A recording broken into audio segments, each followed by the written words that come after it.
আপনি কি জানেন এমন একটি লেক আছে যেটি এত বড় যে অনেক সময় একে সমুদ্র ভেবে ভুল করা হয়? এটি বহুল পরিচিত ক্যাসপিয়ান সি, পৃথিবীর সবচেয়ে বড় এবং রহস্যময় লেক।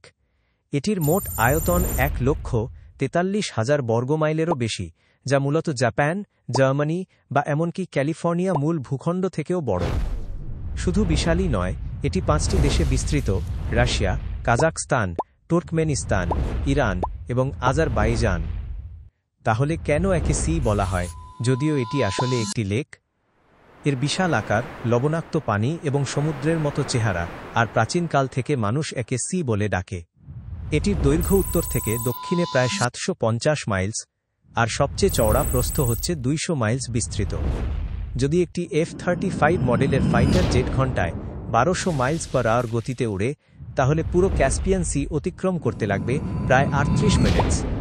আর যদি কখনো ক্যাসপিয়ান সির উপর দিয়ে একটি ব্রিজ তৈরি হয়, তাহলে সেটিই হবে পৃথিবীর সবচেয়ে বড় ব্রিজ। আর যদি কোনো একজন মানুষ হেঁটে পার হতে চায়, তাহলে তাকে সেই ব্রিজটি অতিক্রম করতে প্রায় 8 দিন সময় লাগবে।